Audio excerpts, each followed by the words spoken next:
All right. Gotta love that meme. One of my favorites.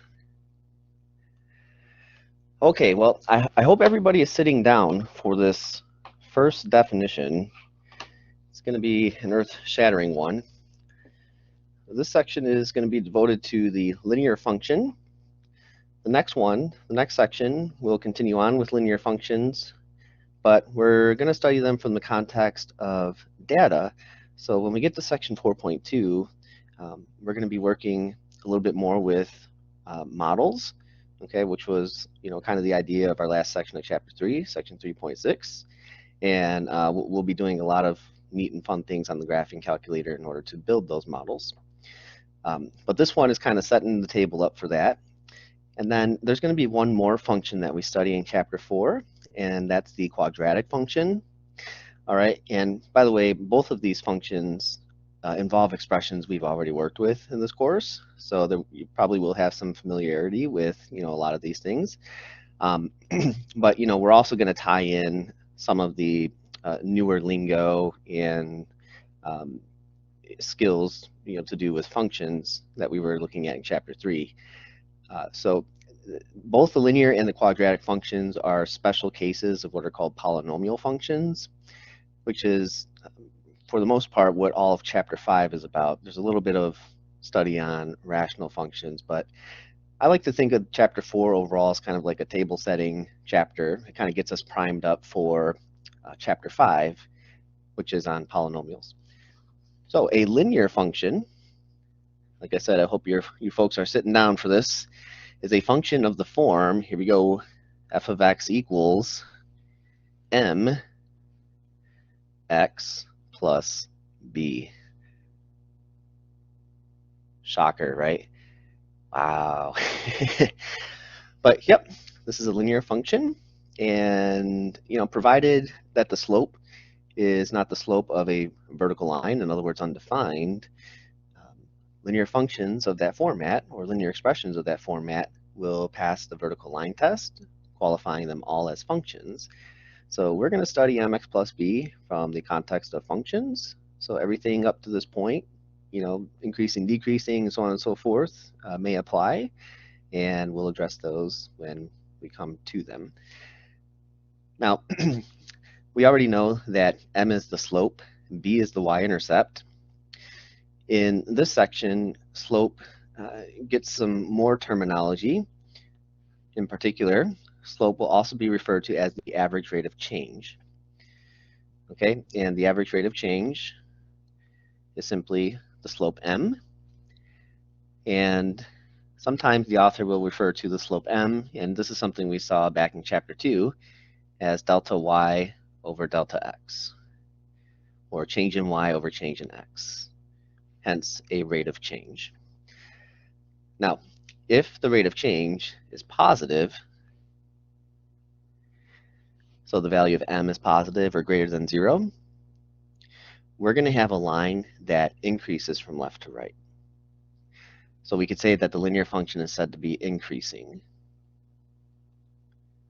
So this is the case where m is greater than 0, and any linear function with a positive average rate of change will correspond to a line that's increasing from left to right. Whereas if the average rate of change is negative, in other words, m is less than 0, then the linear function is said to be decreasing, in which case the line would go down as you go from left to right on it. And then, of course, there's the case where the slope, or average rate of change, could equal 0. And if that's the situation, then the linear function is said to be constant. So that would basically just be a horizontal line, a line that is flat going from left to right. And we won't examine the case where m is undefined because vertical lines do not pass the vertical line test. So those would not be functions. Now, looking at the structure of a linear function, mx plus b, we would see that there's no way that we could get division by 0 in the linear function.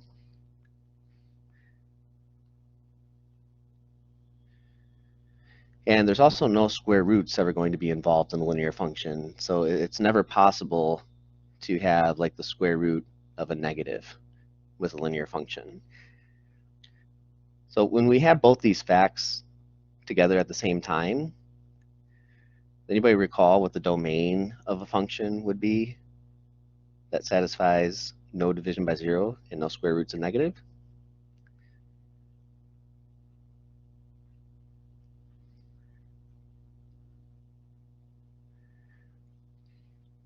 Nope. Or maybe you're thinking about slope. Let's think about domain. So what would all the possible x values be that we could plug into the function? Yep, all real numbers. So as an example, if we had the linear function 3x plus 2, and we want to examine all the values of x that could be possibly plugged into this function, obviously they'd get plugged into here. Would there ever be any issue with specific values of x?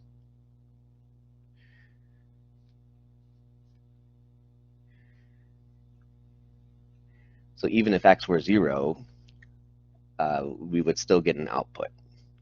F of 0 would give us 2. Oops.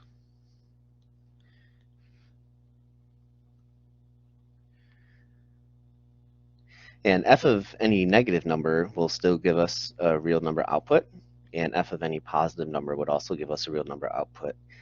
So there are really no values of x that are bad for functions such as 3x plus 2. And that would actually be the case for any linear function. We could always plug whatever number we want into those linear functions.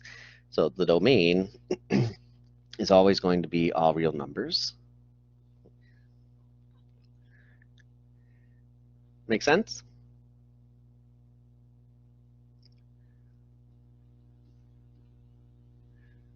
Alrighty.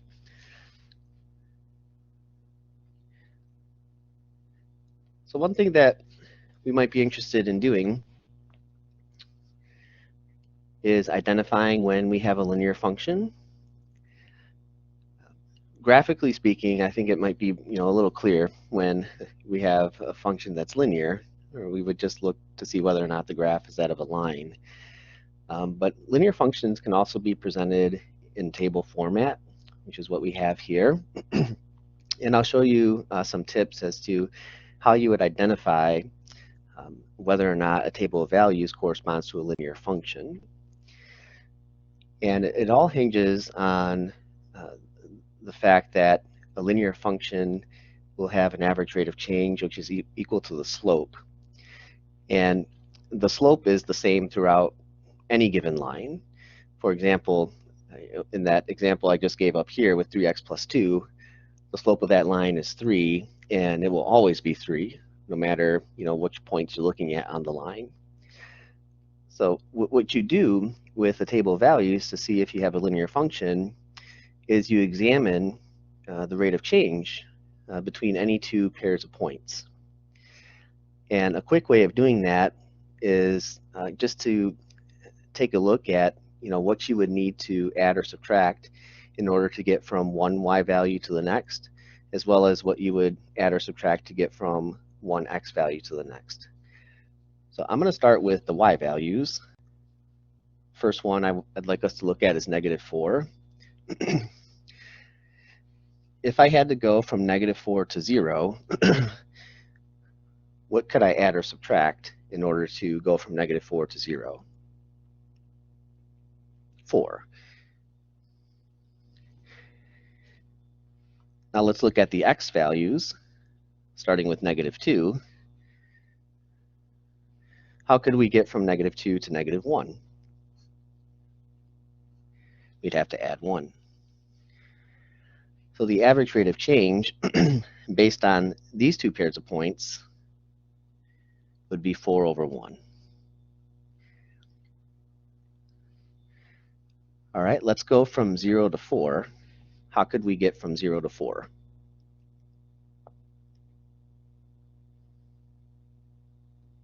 You could add 4. And to get from -1 to 0, we could add 1 again. So the average rate of change going from the second point to the third point would be 4 over 1. Let's go from 0, 4 to 1, 8. All right, to get from 4 to 8, we'd have to add 4 again. And to get from 0 to 1, we'd have to add 1. So again, the average rate of change is 4 over 1. And last but not least, if we go from 1, 8 to 2, 12, to get from 8 to 12, we'd add 4. And to get from 1 to 2, we would add 1. So the average rate of change between those 2 points would be 4 over 1. Now, what we should be noticing about all the average rate of changes here is that they're the same. We have 4 over 1 for our first average rate of change, 4 over 1 for our second, and so on and so forth. So since the average rate of change is the same value throughout, the points of the table, this would be a linear function.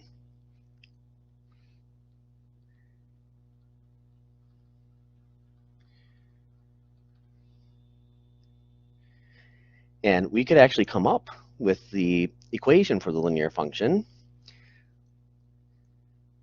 We'll start out with its general format, mx plus b.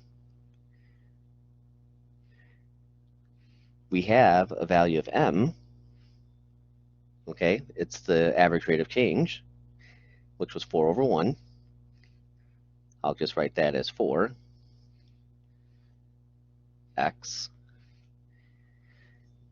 And then keep in mind, the y-intercept, b, corresponds to the point 0, comma b. So could anybody maybe look in the table and see whether or not we have a value of b present?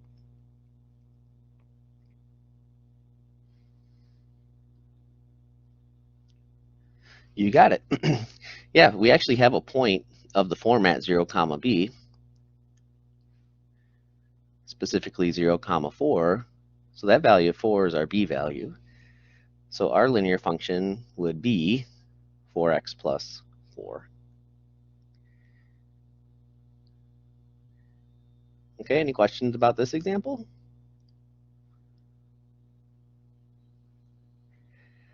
All right, let me kick off part B to you folks.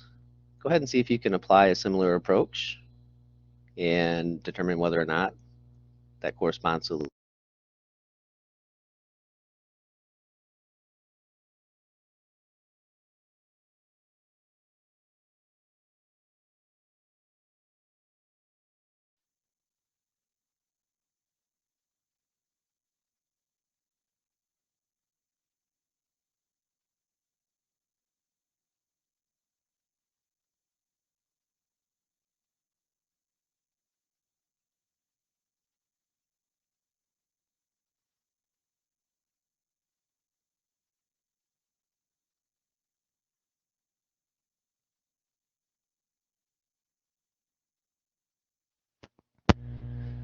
All right, so what do you guys think about part B? Does that correspond to a linear function? Yay or nay?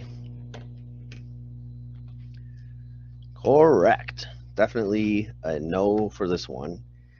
Anybody want to explain why that might be?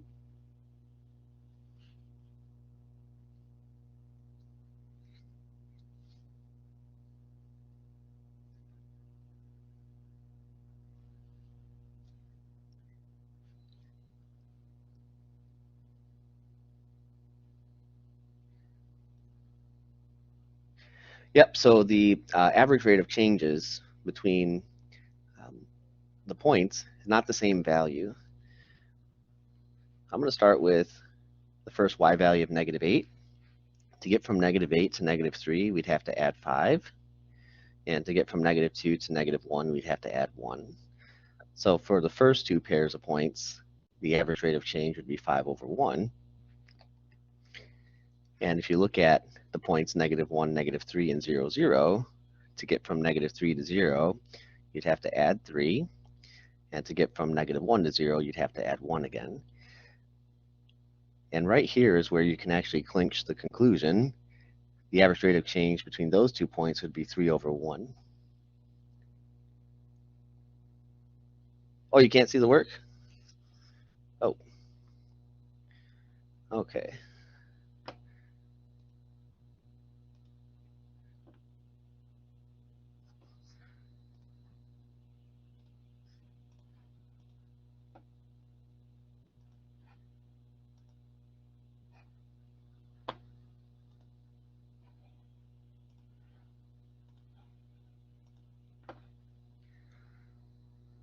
It looks like I had a connection issue. Can you see my work now, though? All right, cool. Thanks for letting me know that. Appreciate it. So yeah, the average rate of change between the points -1, -3, and 0, 0 would be 3 over 1. And since these two values are not equal to each other, this would not be a linear function, aka this would be nonlinear.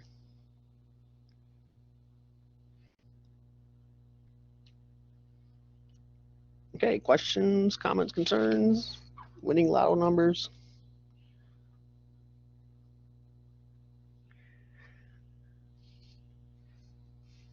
All right.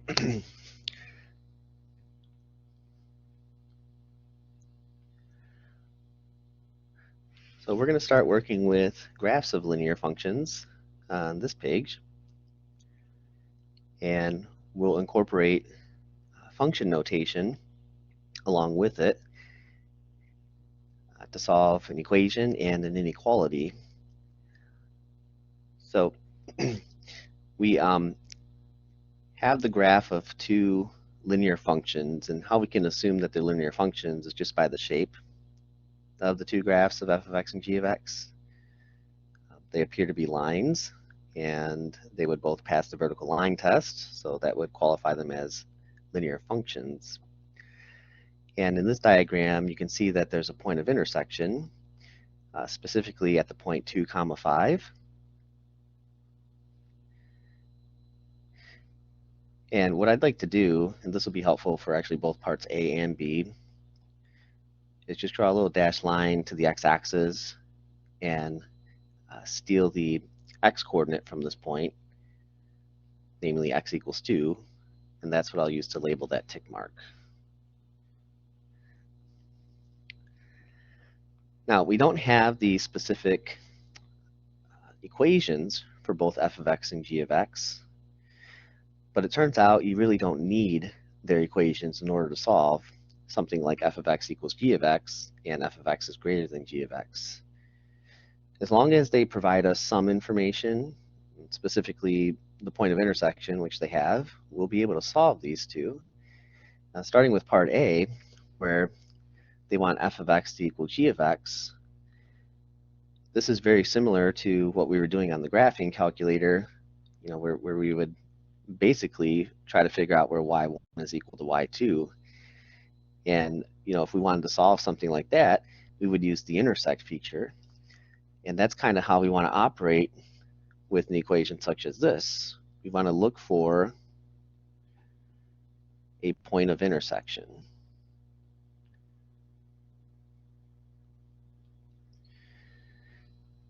And clearly we have a point of intersection. It's at 2, 5.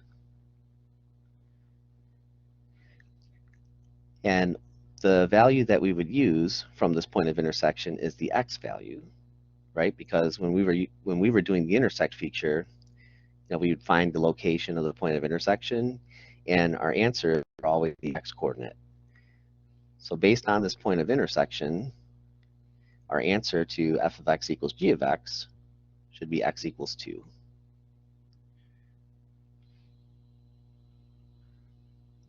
Okay, does that make sense?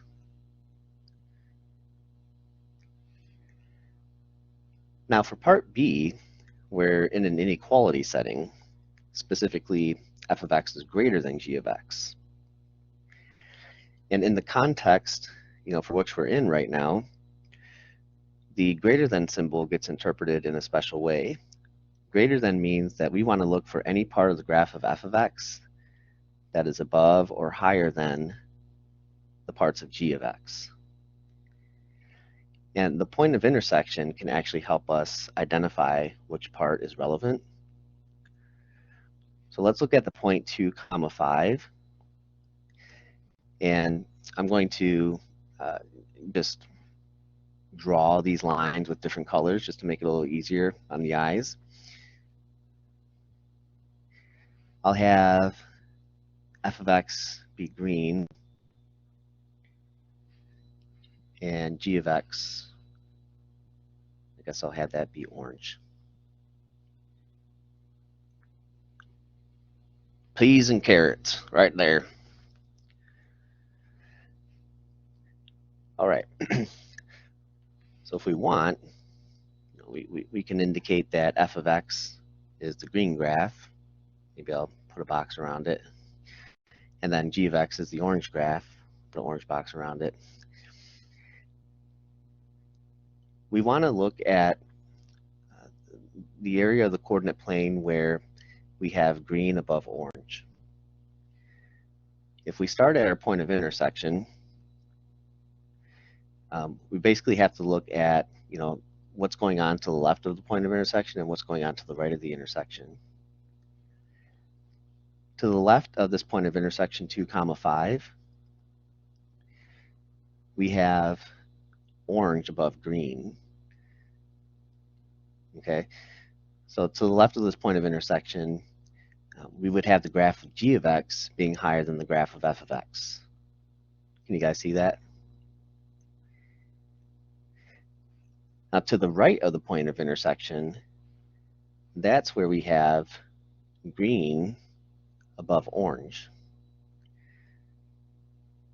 Okay, so to the right of the point of intersection is probably where we should focus, because that would mean it's a part of the coordinate plane where the graph of f of x sits higher than the graph of g of x.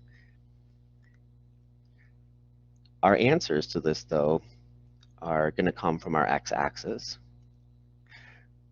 So the part that I have highlighted in yellow, that's the part of the graph of f of x that's higher than the graph of g of x. What we want to do next is identify which part of the x-axis corresponds to that piece. Anybody want to take a stab at it as to which section of the x-axis corresponds to my highlighted piece?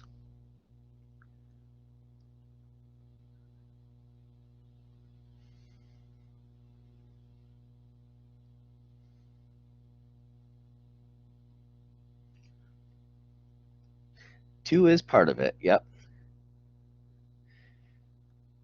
Okay, but 2 corresponds to just that point of intersection. What about the x values for this piece?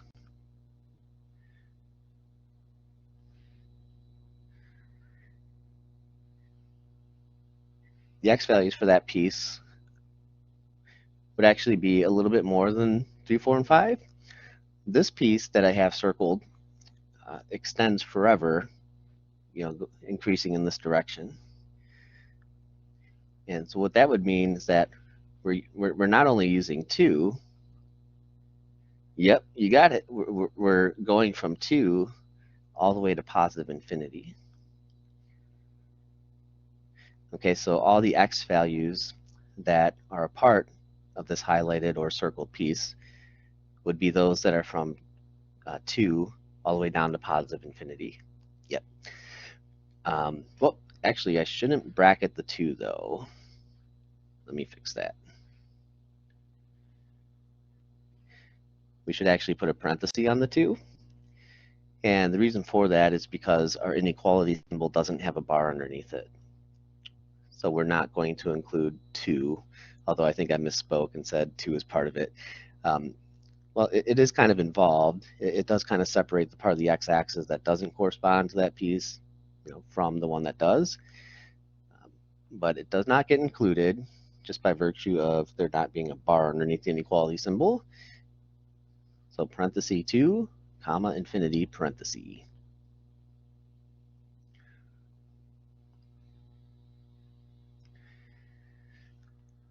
Let me add a part C to this. And I'll give you a minute or two to work on it. Solve f of x is less than or equal to g of x. Okay, so if you want to go ahead and take a moment to solve that and maybe pop it into the chat, we'll go over the result once time is up.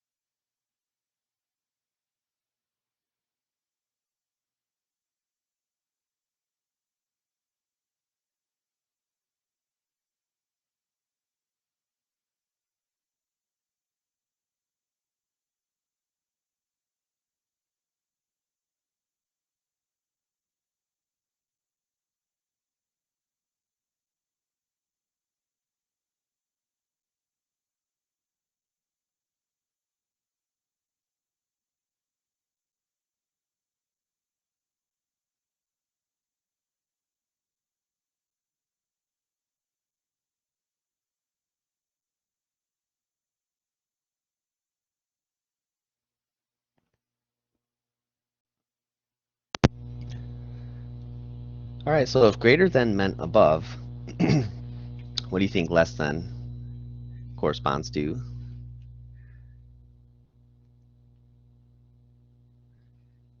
Below. Yep. Below or under. I'll write below. 5 below. All right, so yeah, we'd want to look for the part of the graph of f of x that is underneath or below g of x. And that would be this piece right here. And the x values corresponding to this piece go from negative infinity all the way up to 2. And this time we can include the 2 because we have the bar underneath the inequality symbol. So negative infinity, comma 2, bracket on the 2. And did you guys get that answer? Sweet. All right, any questions on this example? Let's keep this gravy train a rolling then. We're going to dive into some applications of linear functions. The first of the applications is on supply and demand. The second, which I'm going to have you guys watch after class, is on straight line depreciation. So I'll have a YouTube video for that, just to buy us some more time for our review session. Now, supply and demand, I'm sure we've probably heard of those two words before. We have some definitions. The first is for a quantity supplied. It's basically the amount of a product that a company makes available for purchase. And I can't help but think of GameStop when doing problems like these. So, a GameStop might have a certain amount of, I don't know, a Mario video game, all right, that they're willing to sell.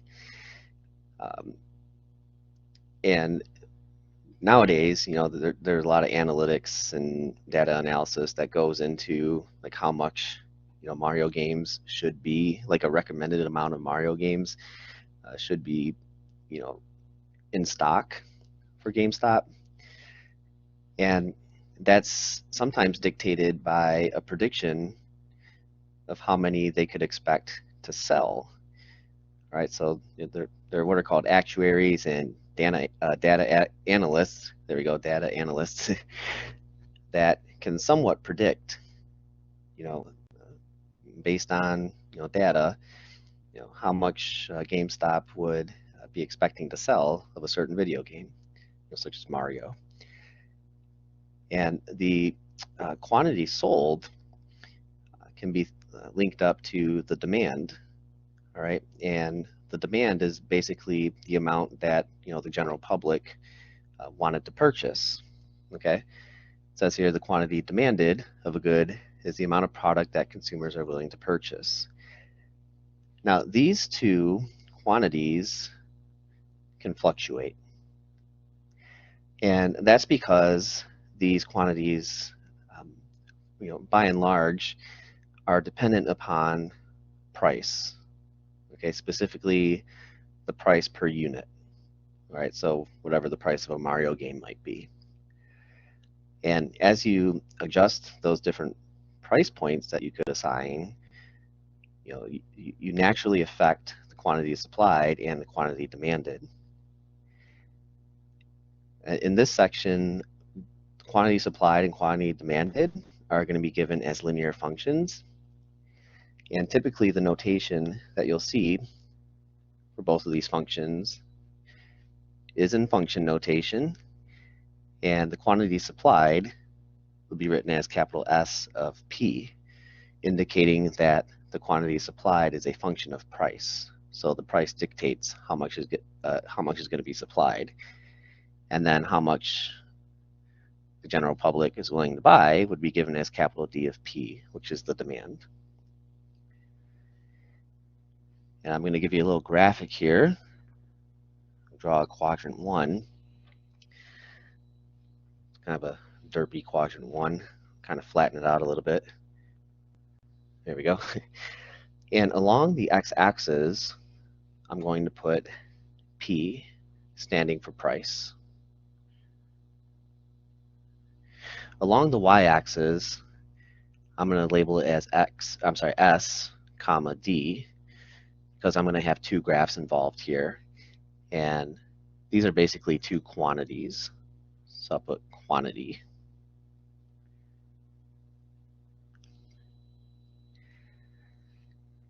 And I'm going to focus on S right now.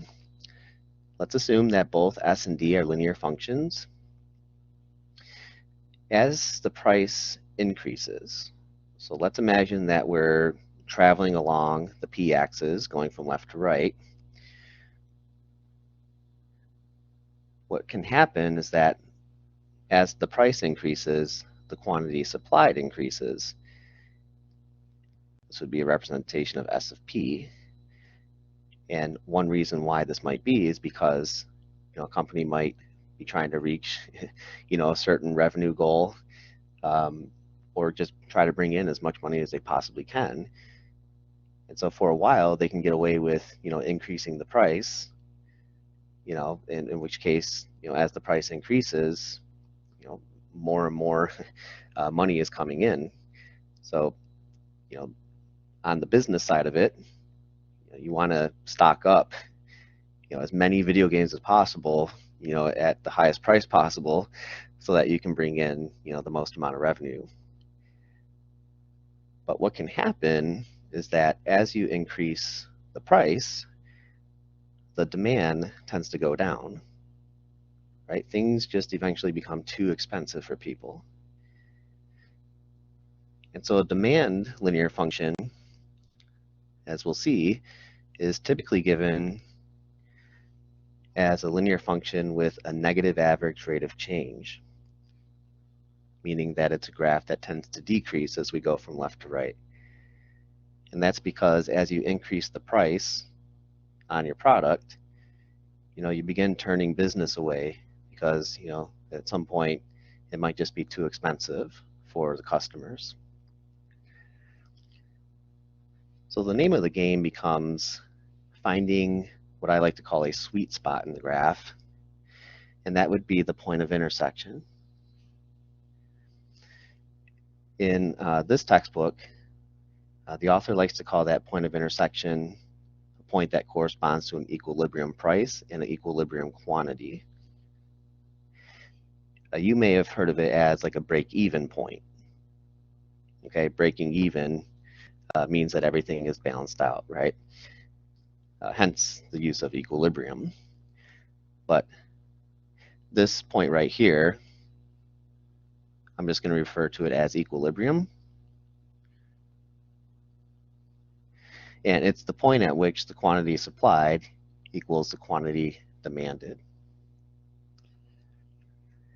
And as you go to the left or right of this equilibrium, you either don't have enough stock or you have a surplus of it.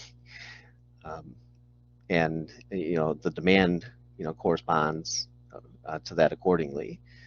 If you have less supply, the demand might be higher. If you have more supply, that implies a higher price. The demand tends to go down. So with our last example for this section of notes,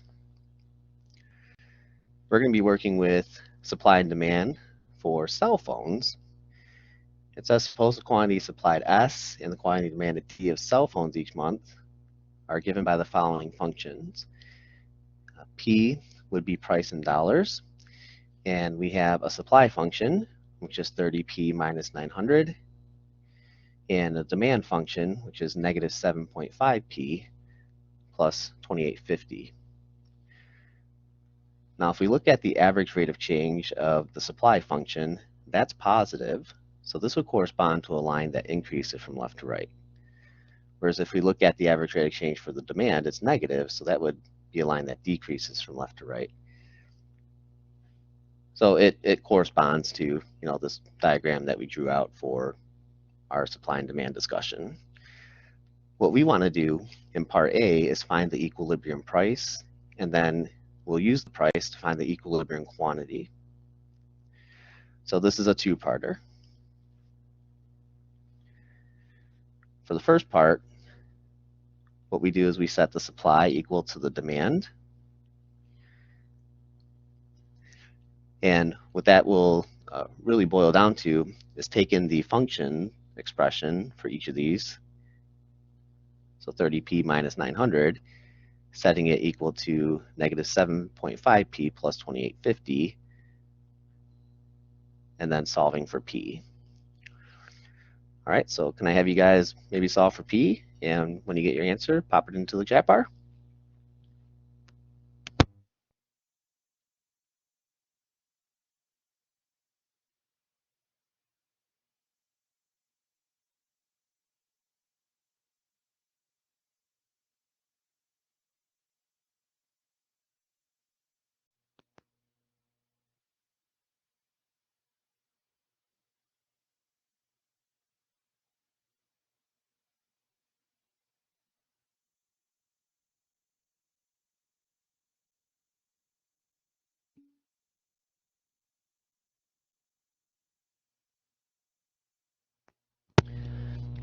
All right, confirmation on p equals 100.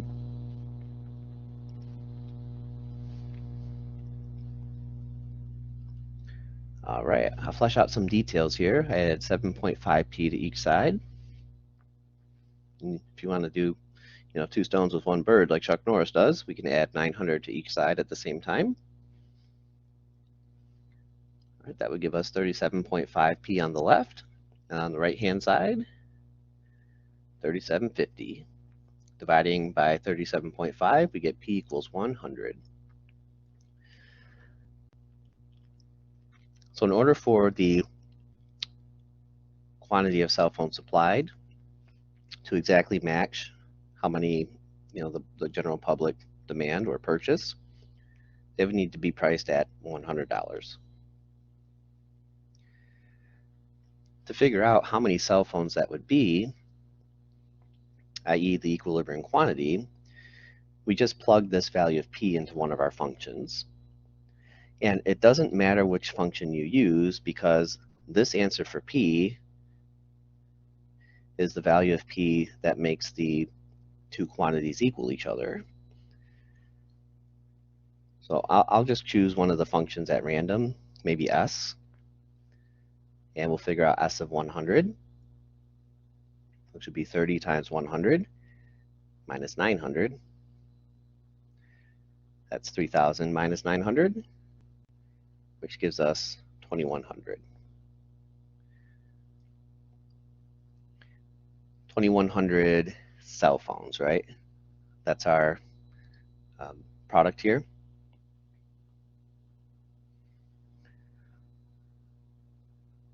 So a company looking to sell 2,100 cell phones would need to mark their cost per cell phone at $100. For part B, determine the prices for which the quantity supplied is greater than the quantity demanded. Keyword here, greater. In order to solve this, we have to form an inequality, which I kind of have set up for us already. We're really looking to solve S of P is greater than D of P. And we can apply the same approach as part A, where we have 30P minus 900 for our quantity supplied, and we're going to force that to be greater than our quantity demanded, which is negative 7.5P plus 2850. Now, it is an inequality scenario. However, the way we isolate P here is very much the same as we would in part A.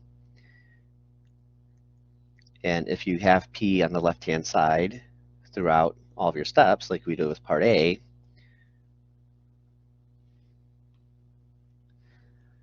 we would find that P has to be greater than 100.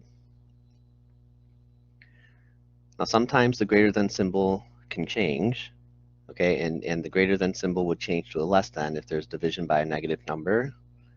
But if you look at our work for part A, there was no division by a negative number. There was division, though. You know, there's divide each side by 37.5, but since 37.5 is positive, we wouldn't switch the inequality symbol. So the quantity supplied is going to be greater than the quantity demanded when you price a cell phone at any price point larger than $100. And what that means is that, you know, as you price your cell phone, you know, higher and higher, you know, beyond $100, you're going to end up with a surplus of stock because you're going to start turning down business because the phone is becoming too expensive for some people. Okay, and that would force the supply to be greater than the demand. Now, something I struggle with here is the the interval notation that the author would include for something like P is greater than 100. You know, at face value, the interval notation for it would be 100, comma, infinity.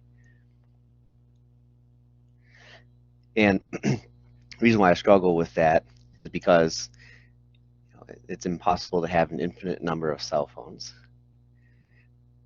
But the interval notation we would leave at this anyway, because there's really not enough information for us to nail down, like, what is the most number of cell phones that the manufacturer could make, you know, for this scenario. So I'm going to leave it as P is greater than 100. But, you know, if my math lab requests interval notation, this is the one I'd go with. Okay. So like I said, straight line depreciation is going to be done using a YouTube video. So I'll have that uploaded later today. Do you guys have any questions about, you know, the rest of the notes that we just did?